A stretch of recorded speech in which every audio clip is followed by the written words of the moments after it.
नमस्कार, जय हिंद। वित्त मंत्री निर्मला सीतारमण ने 27 मार्च को राज्यसभा में कहा कि वैलिडेशन रूल्स की वजह से सिविल पेंशनर्स की मौजूदा पेंशन में किसी तरह का बदलाव नहीं आएगा।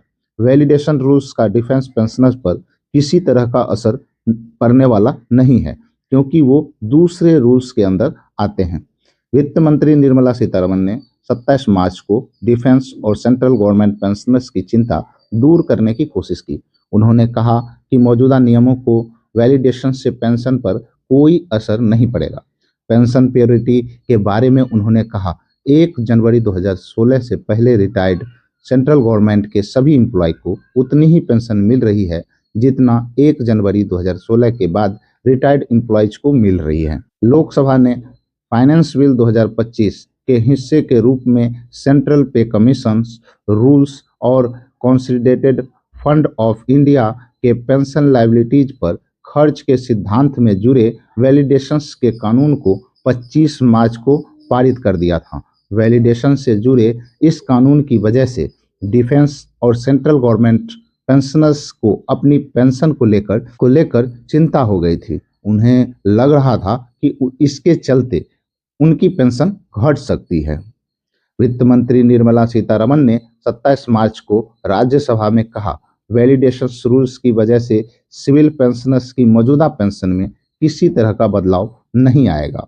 वैलिडेशन रूल्स डिफेंस पेंशनर पर किसी तरह का असर पड़ने वाला नहीं है, क्योंकि वो दूसरे रूल्स के तहत आते हैं। उन्होंने कहा कि 1 जनवरी 2026 से पहले रिटायर्ड सभी सेंट्रल गवर्नमेंट पेंशनर्स को उन एम्प्लॉयज के बराबर पेंशन मिल रही है जो 1 जनवरी 2026 के बाद रिटायर्ड हुए थे।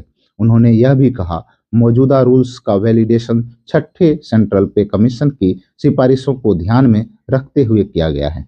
यह किसी भी पेंशन रूल और इंस्ट्रक्शन में किसी तरह का संशोधन नहीं है।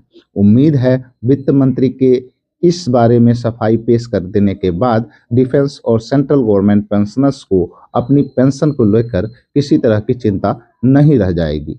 संसद ने 27 मार्च को फाइनेंस बिल 2025 को मंजूरी दे दी है। राज्यसभा ने इसे लोकसभा को वापस भेज दिया है। लोकसभा पहले ही इसे 25 मार्च को पारित कर चुकी है। राज्यसभा ने बिल को भी वापस कर दिया है। इसके साथ ही वित्तीय वर्ष 2025 से 26 के यूनियन बजट की प्रक्रिया पूरी हो गई। यूनियन बजट की प्रक्रिया 1 फरवरी को शुरू हुई थी, जब वित्त मंत्री निर्मला सीतारमण ने लोकसभा में यूनियन बजट पेश किया था।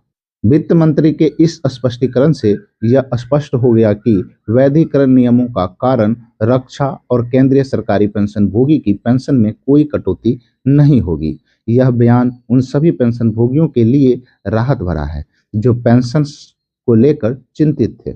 आशा है यह जानकारी आपके लिए उपयोगी रही होगी। यदि आपके मन में इस विषय से संबंधित कोई प्रश्न या सुझाव हैं तो कृपया कमेंट सेक्शन में हमें बताएं। वीडियो को लाइक और शेयर करना ना भूलें और हमारे चैनल को सब्सक्राइब करें ताकि आपको ऐसे ही महत्वपूर्ण अपडेट मिलती रहे। धन्यवाद। वंदे मातरम।